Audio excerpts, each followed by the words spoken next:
Fingerprints निकालकर file पर लगाओ और ICJS में सर्च करके अल्टरनेट फोन नंबर, गाड़ी नंबर इत्यादि डिटेल निकालने का प्रयास करो। जी मैडम। मैडम, ये नफीस कौन है?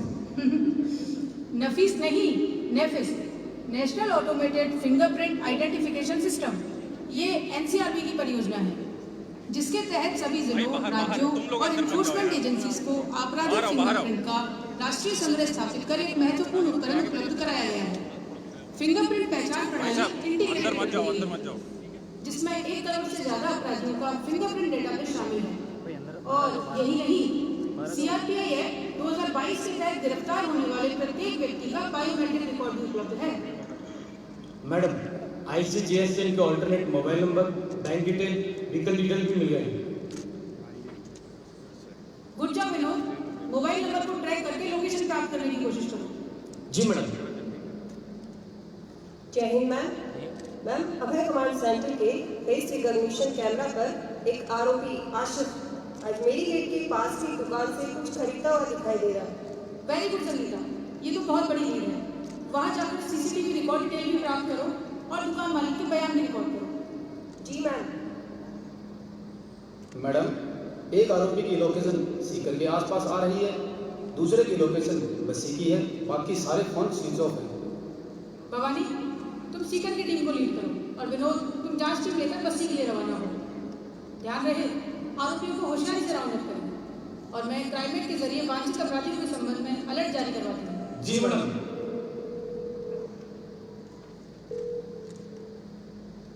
जय हिंद मैम। जय हिंद मैडम, बताइए। 3 मुख्य आरोपियों को राउंड अप कर लिया है। शाबाश मैडम।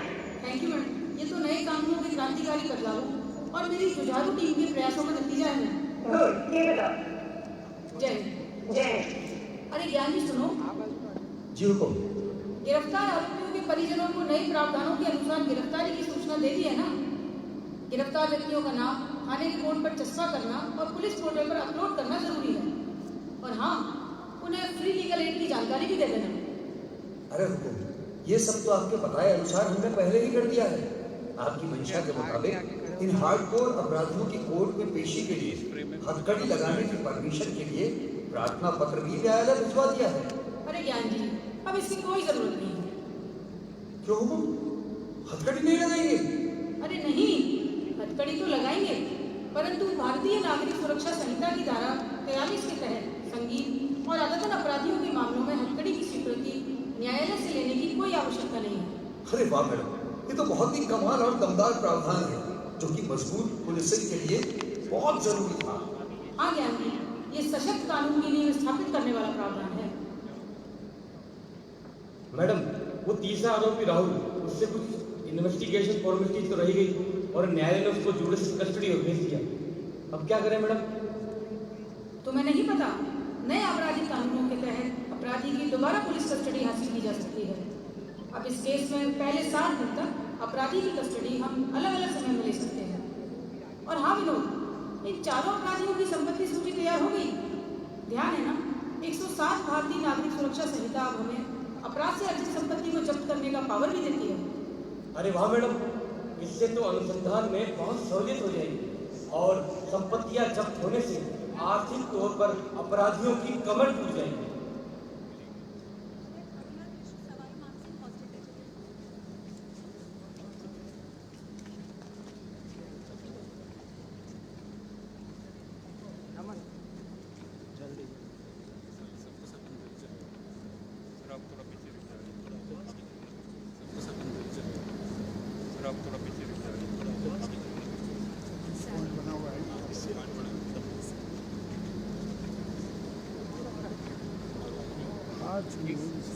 भाई एक बात बताओ, इधर आओ। दोनों के दोनों गिम्बल लेकर के अंदर बैठे रहोगे तो कैसे काम चलेगा? गुड मॉर्निंग डॉक्टर साहब, मानचौक थाना से पोस्टमार्टम और एलएलसी के लिए रिक्वेस्ट आपको भेजी है। केस काफी सेंसिटिव नेचर का है, तो रिपोर्ट वक्त पर मिल जाए तो अच्छा रहेगा। इमरजेंसी है, इसलिए खुद चला है। अरे ज्ञान जी, आपको तो आने की जरूरत नहीं।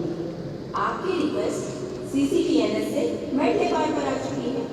पोस्टमार्टम हो चुका है और इंजन की MOC भी तैयार है। एक्सरे की रिपोर्ट पेंडिंग है। उसके आगे ही मैं सभी रिपोर्ट्स रेड डिपार्ट पर अपलोड कर दूंगी। डॉक्टर साहब, ये मेडिपार्ट क्या होता है? मेडिपार्ट नहीं, मेडिपार्ट मतलब medico legal examination and postmortem reporting system. इसका उद्देश्य मेडिकल रिपोर्टिंग प्रक्रिया को व्यवस्थित करना व पुलिस और डॉक्टर्स के बीच बेहतर समन्वय बनाना है, जिससे मेडिको लीगल केसेस में त्वरित रिपोर्टिंग होने से आपराधिक न्याय प्रणाली को गति मिलती है और आप ये रिपोर्ट्स CCTNS के माध्यम से अपने थाने पर ही देख सकते हैं। अरे वाह मैडम, फिर तो आपसे मिलना ही नहीं होगा। चाय पीने आते रहना, और हाँ, एनुअल मेडिकल चेकअप कराने तो आओगे ही ना? जी जी जी जरूर। अच्छा, धन्यवाद, चलता हूँ।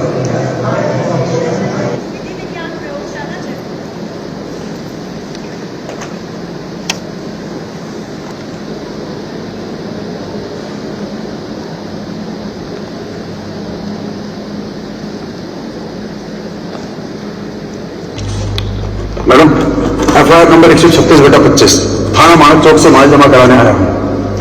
ये लीजिए माल आइटम्स और बता दीजिए रसीद लेने कितनी देर बाद आऊं। आज का तो पूरा दिन यूं ही चला जाएगा। एएसआई साहब, पहले आप अपना नाम बताइए। ज्ञान सिंह। आपका माल जमा हो गया है। जमा हो गया? इतनी जल्दी? ये तो बहुत बढ़िया बात है। जी, फिर जांच रिपोर्ट जल्द ही पोर्टल पर अपलोड कर दी जाएगी और नोटिफिकेशन के जरिए आपको इसकी सूचना भी मिल जाएगी। ई-फोरेंसिक 2.2 के जरिए अब आपको FSL रिपोर्ट लेने आने की जरूरत भी नहीं है। आप रिपोर्ट सीधा CCTNS से डाउनलोड कर सकते हैं। अरे डाउनलोड तो ठीक है, लेकिन हमारे पास अनुसंधान के लिए सिर्फ 90 दिन का वक्त है। तब तक आपकी जांच रिपोर्ट अपलोड हो जाएगी। अरे ज्ञान जी, नए कानून आने के बाद फोरेंसिक की क्षमताओं का भी विकास और विस्तार हुआ है। हमें सरकार की तरफ से भरपूर संसाधन मिले हैं। अब पहले की तरह FSL रिपोर्ट महीनों तक पेंडिंग नहीं रहती। आपको इस केस की रिपोर्ट भी जल्दी मिल जाएगी। वाह जी वाह, ये तो कमाल हो गया। FSL रिपोर्ट वैज्ञानिक अनुसंधान की सबसे महत्वपूर्ण कड़ी है, जिससे जनता के लिए त्वरित न्याय का रास्ता खुला।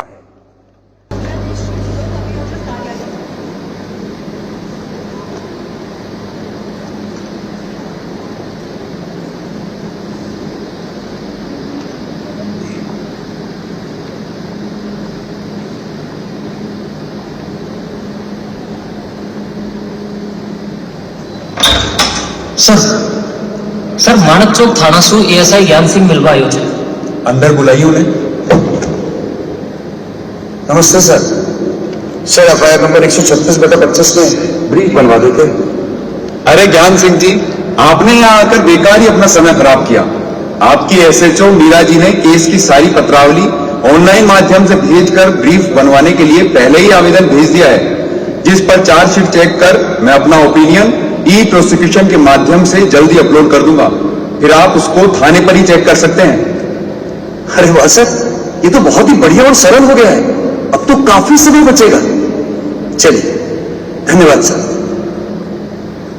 सर मेरे एक कंफ्यूजन है। हाँ बताओ क्या? सर ये पूरा अनुसंधान एक CCTV फुटेज पर आधारित है। ट्रायल में सक्सेसफुली कहीं सी एडमिसिबल है वो। देखो, DVR से जो CCTV फुटेज ली गई है, उस फुटेज की हैश वैल्यू निकाली जाती है तथा भारतीय साक्ष्य अधिनियम की धारा 63(4) का सर्टिफिकेट उसके साथ जारी होता है, जिससे साक्ष्यों की एडमिसिबिलिटी बनी रहती है। जी सर। क्या मैं अंदर आ सकती हूँ सर? हाँ त्रिशा बेटा, आओ बैठो। अजी वकील साहब, मैं तो सारा का सारा ही बर्बाद होगा। मारो तो पूरा परिवार ही उजड़ गो। हमारी छोरी तो हाल तक भी डरक रही है। सब कुछ ठीक तो हो जाएगा ना सर? हाँ बेटा, सब ठीक होगा। देखो त्रिशा बेटा, कल तुम्हारे बयान है तो बिना घबराए बिना डरे जज साहब के सामने सारी बातें सच सच बताना। बेटा, मैंने जिला विधिक प्राधिकरण में पीड़ित प्रतिकर योजना के तहत आपको आर्थिक सहायता प्रदान करने के लिए प्रार्थना पत्र लगा दिया है। देखो त्रिशा बेटा, नए कानूनों के लागू होने के बाद पूरी व्यवस्था विक्टिम सेंट्रिक हो गई है, इसलिए व्यवस्था पर भरोसा रखो। Thank you sir.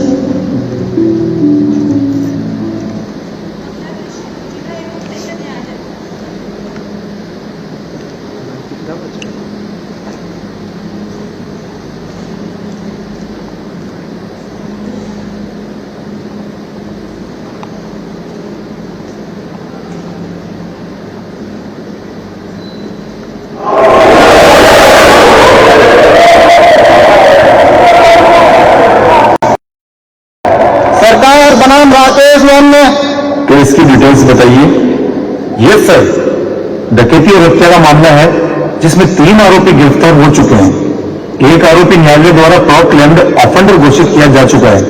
एक विधि का उल्लंघन करने वाले बालक के संबंध में किशोर न्याय बोर्ड की विधिवत कार्यवाही की जा रही है। सभी गवाहों की तलबी इस संबंध के माध्यम से कराई जाकर सभी के बयान दर्ज किए जा चुके हैं। आरोपी मौजूद है? यस सर, वीसी के जरिए तीनों आरोपी ट्रायल से जुड़े हुए हैं। क्या तीनों आरोपियों के वकील उपस्थित है? Yes sir. क्या आपको चार्जशीट की कॉपी मिल गई है? जी सर, इलेक्ट्रॉनिक माध्यम से मुझे चार्जशीट की कॉपी उपलब्ध करा दी गई है। सर, मेरी एक और रिक्वेस्ट है कि आप मुझे एक और तारीख दे दीजिए, क्योंकि केस का चौथा आरोपी तो कोर्ट के सामने आया ही नहीं है, तो आप कार्रवाई शुरू कैसे कर सकते हैं? नहीं वकील साहब, अब नए आपराधिक कानूनों में 2 बार से ज्यादा एडजमेंट नहीं मिल सकता। अब पहले ही 2 तारीखें ले चुके हैं। और जहां तक चौथे आरोपी का सवाल है, तो मैं आपको बता दूं, नई कानूनी धारा 356 भारतीय नागरिक सुरक्षा संहिता के तहत उसके खिलाफ ट्रायल इन एब्सेंशिया की कार्यवाही शुरू कर दी गई है। आपको ध्यान ही होगा कि हमने चार्ज फ्रेम भी 60 दिनों के अंदर ही किया था। वकील साहब, अब तारीख पे तारीख का जमाना गया। पीपी साहब चीफ एंड क्रॉस हो चुके हैं, आप दोनों अपनी फाइनल बैच शुरू करें। जज साहब, प्रकरण के सारे गवाह पेश हो चुके हैं। 4 अपराधियों ने मिलकर योजनाबद्ध तरीके से हत्या और डकैती के इस जघन्य अपराध को अंजाम दिया है। अपराधियों के विरुद्ध सभी साक्ष्य जैसे फिंगरप्रिंट रिपोर्ट, ई साक्ष्य video, CCTV footage, DNA report विधिक रूप से प्रमाणित कर माननीय न्यायालय के समक्ष प्रस्तुत किए जा चुके हैं। वीडियो बनाने का समय, जगह का टाइम स्टाम्प और जीपीएस में कैप्चर हुए हैं। योर ऑनर, मैं नए आपराधिक कानूनों के 3 नवीन प्रावधानों के तहत इन पर कार्यवाही करने का निवेदन करता हूं।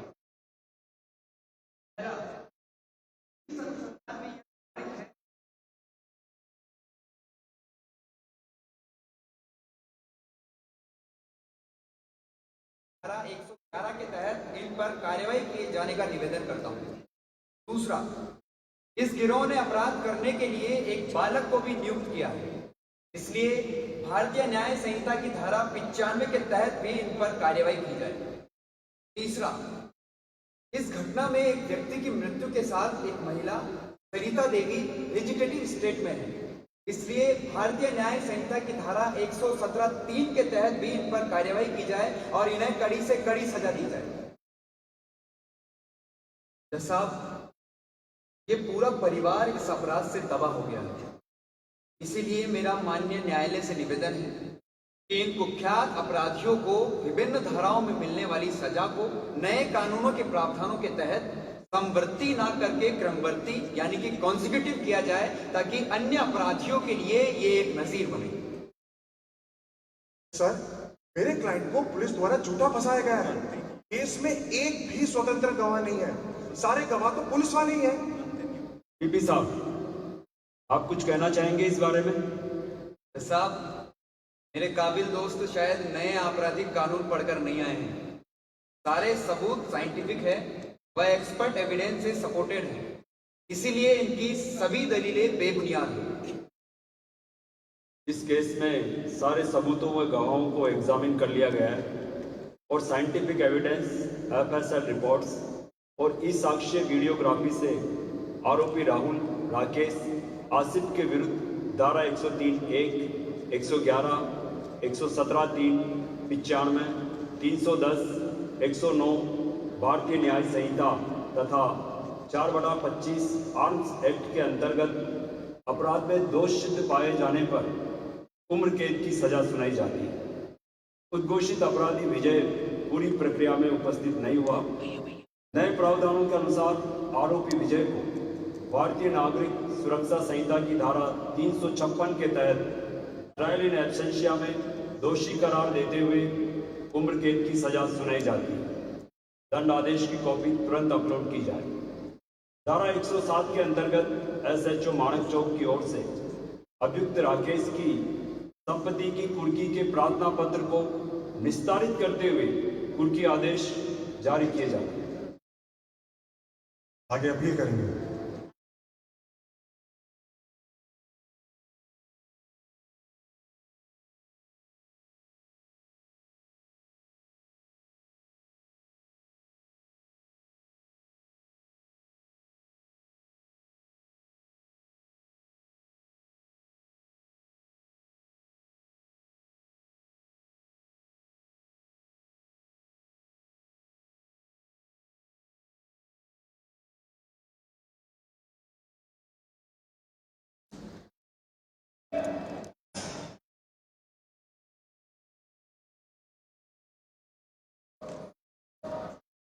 सर, यह मानक चौक के हत्या और डकैती वाले केस के अपराधी हैं।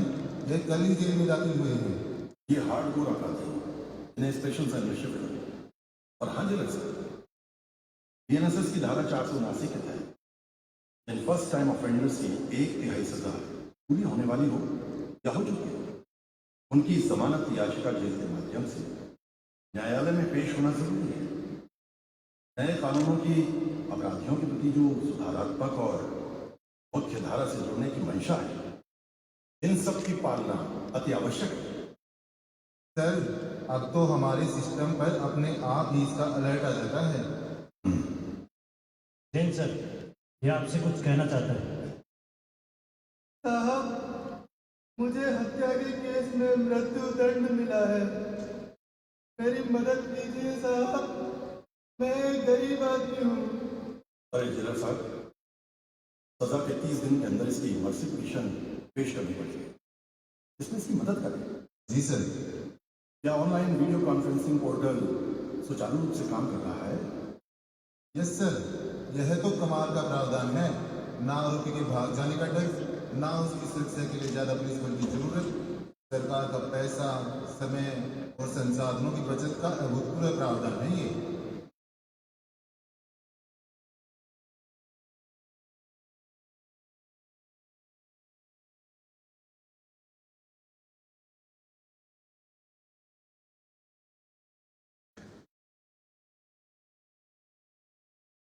आगे चलिए।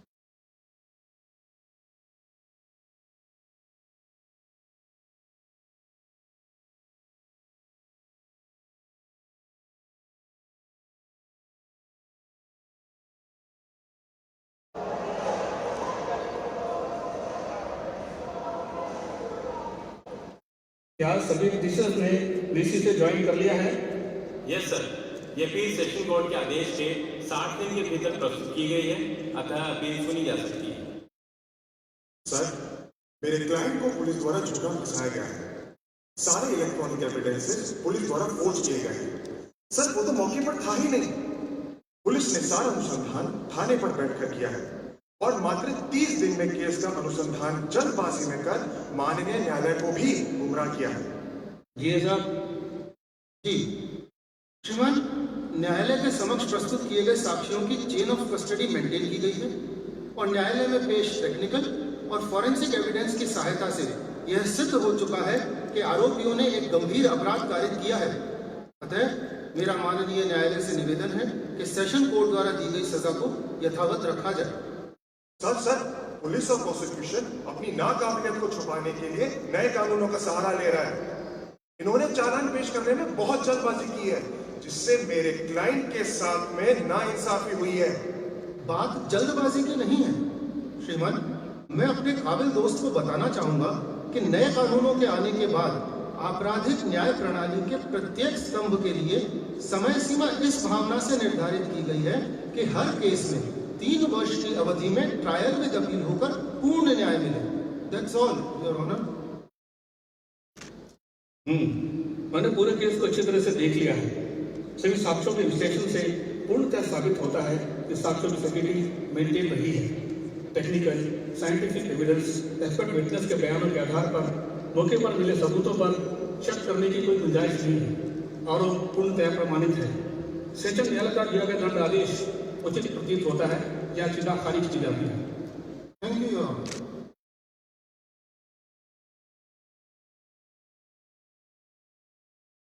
मैम, आपका बहुत बहुत धन्यवाद।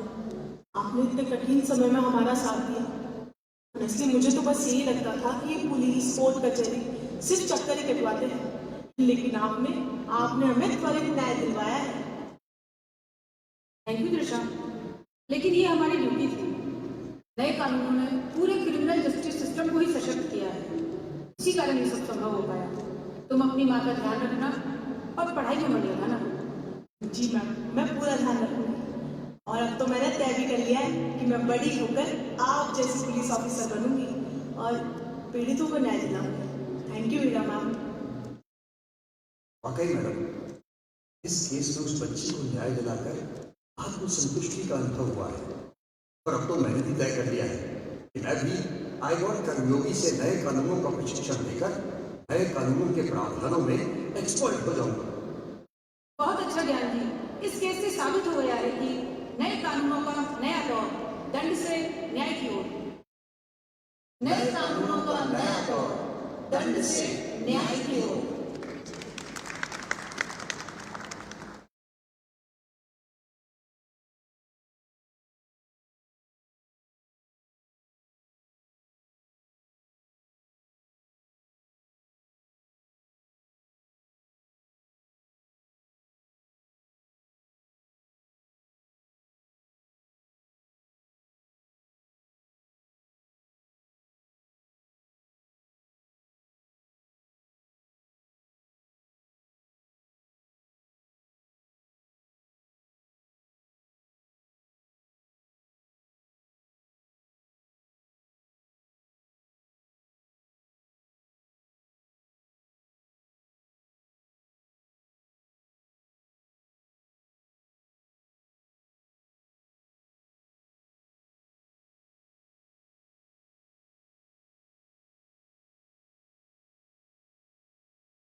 ग्रुप